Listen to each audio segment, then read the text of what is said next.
नमस्कार मित्रों, स्वागत है तमारू अमरी यूट्यूब चैनल अंदर। मित्रों आज वीडियो में बात करवाना है वन नेशन वन इलेक्शन विषे। जी हाँ मित्रों, शू है वन नेशन वन इलेक्शन, जेना पर मोदी केबिनेटे लीधो छे निर्णय, एवं मित्रों सूत्रों अनुसार जाणवा मळ्युं छे के मोदी केबिनेटे वन नेशन वन इलेक्शन की मंजूरी आपी दीधी है।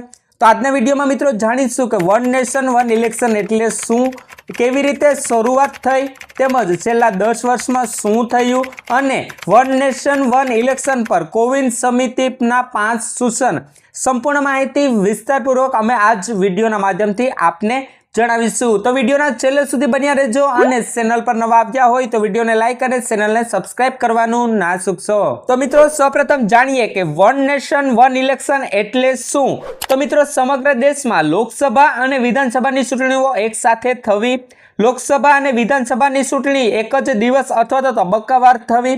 मित्रों आजादी पछी 1952, 1957, 1962 અને 1967 માં લોકસભા અને વિધાનસભાની ચૂંટણી એક સાથે જોડાઈ હતી એટલે કે યોજાઈ હતી। પરંતુ મિત્રો 1968 અને 1969 માં ઘણી વિધાનસભાઓ સમય પહેલા જ ભંગ કરવામાં આવી હતી, જે બાદ હવે મિત્રો 1970 માં લોકસભા પણ ભંગ કરી દેવામાં આવી હતી, જેના કારણે वन नेशन वन इलेक्शन परंपरा तूटी गई हती। तो मित्रों आ रहेली छे वन नेशन वन इलेक्शन नी माहिती। હવે તેમના પછી મિત્રો વાત કરીએ કે કેવી રીતે શરૂઆત થઈ હતી। તો મિત્રો પીએમ મોદીએ 2019 માં 73મા સ્વતંત્ર દિવસ પર વિચારને આગળ વધાર્યો।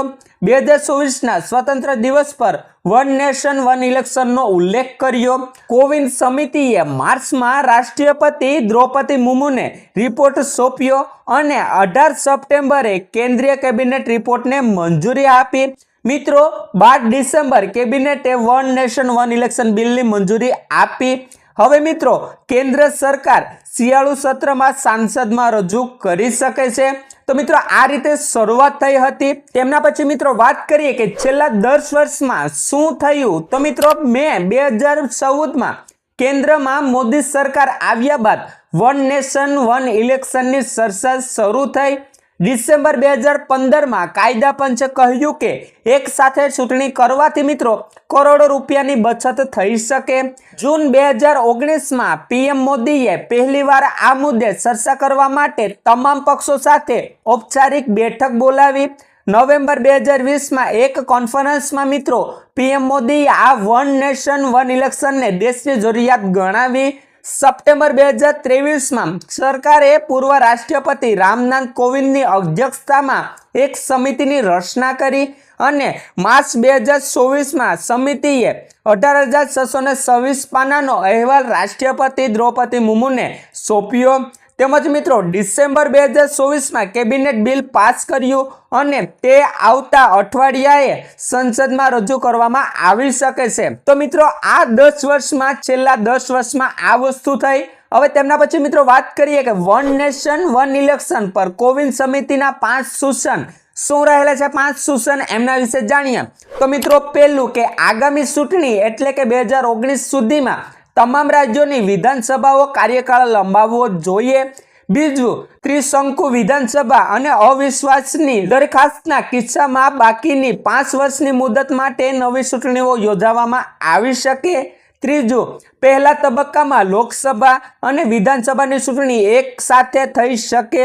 ત્યારબાદ બીજા તબક્કામાં 100 દિવસની અંદર સ્થાનિક સંસ્થાઓની ચૂંટણી થઈ શકે। તેમજ મિત્રો ચોથું કે ચૂંટણી પંચ લોકસભા વિધાનસભા અને સ્થાનિક સંસ્થાઓની ચૂંટણીઓ માટે રાજ્ય ચૂંટણી સત્તાવાળાઓ સાથે પરામર્શ કરી એક જ મતદાન યાદી અને મતદાન ઓળખ કાર્ડ તૈયાર કરશે। અને છેલ્લું અને પાંચમું મિત્રો કે એક સાથે ચૂંટણી યોજવા માટે સાધનો માનવ બળ અને સુરક્ષા દળોના આગોતરા આયોજનની ભલામણ કરી।